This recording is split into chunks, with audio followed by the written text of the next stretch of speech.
안녕하세요. 하루 필수 말씀 충전 하필 큐티 조종환입니다. 오늘 함께 나눌 하나님 말씀은 열왕기상 11장 14절에서 25절까지 말씀입니다. 이렇게 해서 주님께서는 에돔 출신으로 에돔에 살고 있는 왕손 하닷을 일으키셔서 솔로몬의 대적이 되게 하셨다. 전에 다윗이 에돔에 있을 때에 군사령관 요압 장군이 살해당한 사람들을 묻으려고 그곳에 내려갔다가 에돔에 있는 모든 남자를 다 쳐 죽인 일이 있다.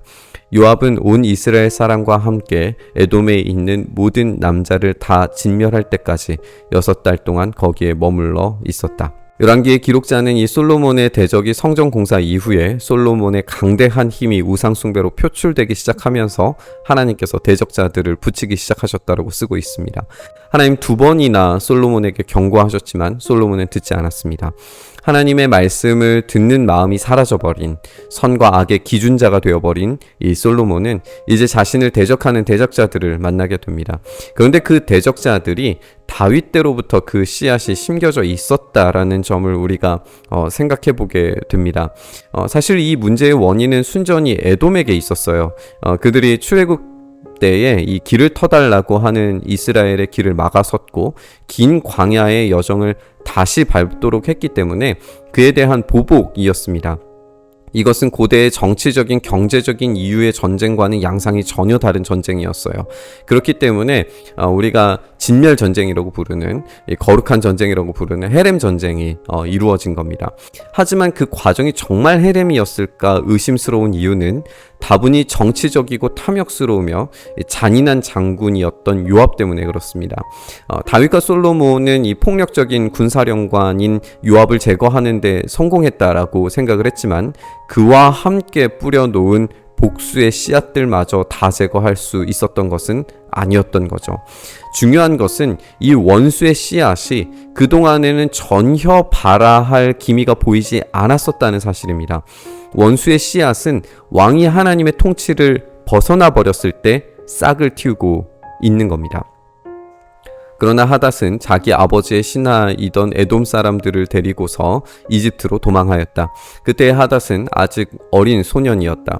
그들은 미디안에서 출발하여 바란에 이르렀고 그곳에서 장정 몇 사람을 데리고 이집트로 내려가서 이집트 왕 바로에게로 갔다. 이집트 왕 바로는 그에게 집과 얼마만큼의 음식을 내주고 땅도 주었다.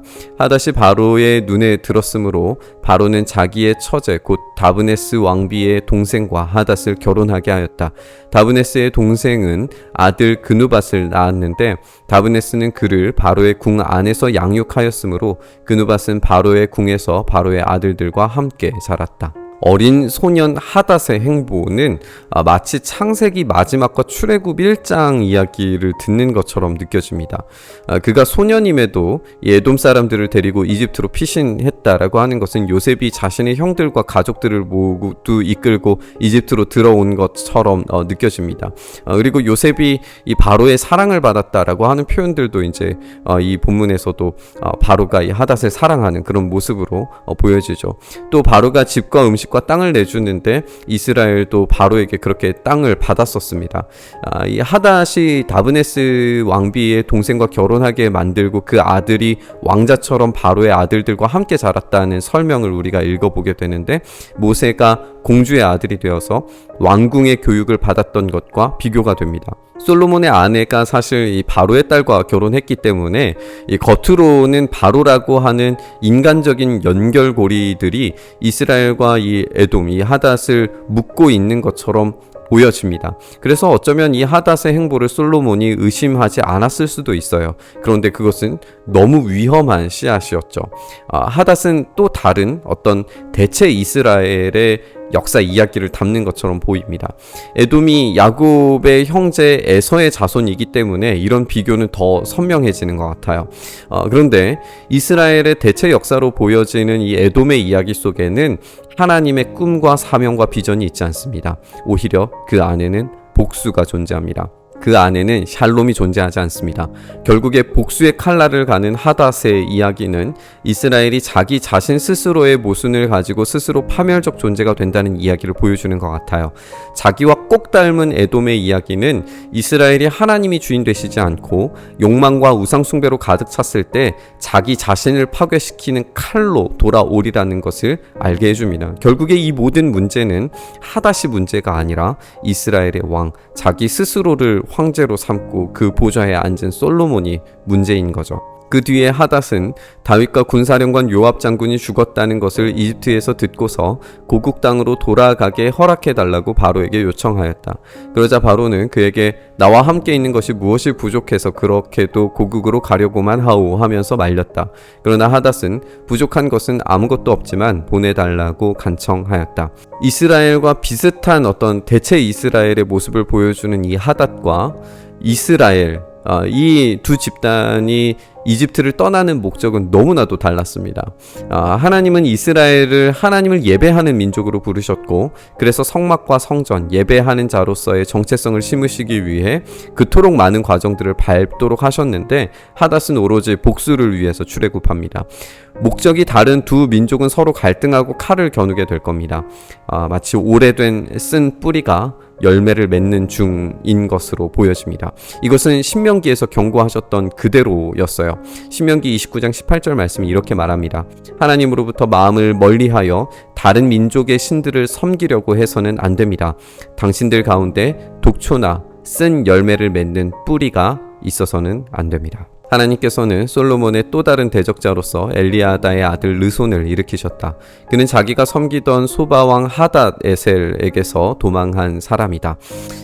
다윗이 소바 사람들을 죽일 때에 그는 사람들을 모으고 그 모은 무리의 두목이 되어서 다마스쿠스로 가서 살다가 마침내 다마스쿠스를 다스리는 왕이 되었다. 르손은 솔로몬의 일생 동안에 이스라엘의 대적자가 되었다. 그렇지 않아도 솔로몬은 하닷에게 시달리고 있었는데 엎친 데 덮친 격으로 르손에게도 시달렸다. 르손은 시리아를 다스리는 왕이 되어서 계속하여 이스라엘을 괴롭혔다. 하닷이 이스라엘의 남쪽의 대적자였다면 르손은 이스라엘 북쪽의 대적자입니다. 하닷에셀이라고 하는 이 소바 왕은 다윗과 가장 치열한 경쟁을 벌이던 연합 세력의 주축이었어요. 이 하닷에셀과의 전쟁에서 승리한 다윗이 암몬 정복에 직접 나가지 않고 왕궁에 머물렀던 그 사이에 바세바의 불륜 사건이 터집니다. 그 결과 이제 후에 태어나게 된 인물이 바로 솔로몬이죠. 이 하닷에셀과의 전쟁은 다윗의 이 치열했던 주도권 싸움에서의 승리이기도 했지만 타락하게 된 시작점이기도 했습니다. 이 하닷에셀에게서 도망친 자가 되돌아오고 있습니다. 그리고 르손의 이런 재등장은 다윗의 타락 이야기를 다시 떠올리게 만들고 있는 거죠. 그리고 솔로몬이 어떻게 태어났는지를 기억하게 만드는 장치처럼 보이기도 합니다. 하나님이 보좌에 앉지 않으시고 스스로 보좌에 앉은 왕들은 비극적일 겁니다. 우리가 살펴본 것처럼 어떤 사건이 우발적으로 등장하는 것은 아닙니다. 모든 시간대의 사건들은 이리저리 이야기들이 얼기설기 얽혀 있어요. 다만 그 모든 이야기들을 관리하시는 분은 하나님이십니다. 하나님이 온전한 주인이실 때 그 모든 원수의 씨앗들은 성장을 멈춥니다. 성전 건축 때 이들은 아무런 힘도 쓰지 못했었어요. 오히려 가장 솔로몬이 약했을 때죠. 성전 건축했을 때 모든 국가적 역량이 다 동원되기 때문에. 그런데 솔로몬이 그렇게 약할 때에 그들은 침묵했습니다. 하지만 가장 강성한 제국의 면모를 보이고 있을 때 오히려 이스라엘의 대적자들이 등장합니다. 이유는 간단한 거죠. 솔로몬이 하나님을 배신했기 때문에 그렇습니다. 우리의 이야기들도 좋은 것, 나쁜 것들이 이리저리 얽히고 설켜 있는 것처럼 보입니다. 다만 하나님과 이 신실한 관계 속에 있을 때 그 씨앗들은 성장을 멈추고 고통과 아픔의 실제가 나타나더라도 하나님의 일하심 속에서 서서히 메말라 죽어갑니다. 하지만 하나님과의 관계가 깨졌을 때 악의 씨앗들은 오래된 생명을 끄집어내어서 악을 풍성하게 열매 맺게 됩니다. 오늘 말씀 묵상하면서 하나님과의 관계성을 다시 한번 점검해 봤으면 좋겠습니다. 우리의 오래된 악의 씨앗들이 더 이상 열매 맺지 않도록, 우리의 원수들에게 더 이상의 기회를 주지 않도록 하나님과의 더 깊은 관계성 속으로 들어갈 수 있기를 소망합니다. 그때에 우리의 원수는 우리의 원수가 아니라 하나님의 원수가 되어 하나님께서 직접 보복하실 겁니다. 이 기대와 소망을 가지고 오로지 하나님 편 되기를 소망하고 결단하면서 우리 묵상의 자리로 나아가시죠. 주님, 결국 우리가 하나님 편에 신실했을 때에 하나님께서 우리 주변의 모든 문제들을 해결하신다는 사실을 이 명확한 진리를 다시 한번 기억합니다. 주님, 우리가 하나님 안에서 하나님 앞에서 신실하여서 주님께서 우리를 대신하여서 싸우시는 그 싸움을 우리가 경험하게 하여 주시옵소서. 우리 안에 온갖 대적자들의 이 쓴 뿌리들이 열매 맺지 않도록 신실하게 하나님을 의지하고 바라보며 주님께서만 우리의 삶에 참된 은혜의 뿌리 되셔서 우리가 참된 포도나무에 접붙여져서 오로지 주님의 열매만을 맺는 우리의 삶 되게 하여 주시옵소서. 그렇게 일하시기를 간절히 바라고 소망하며 우리 주님 예수님 이름으로 기도드리옵나이다. 아멘.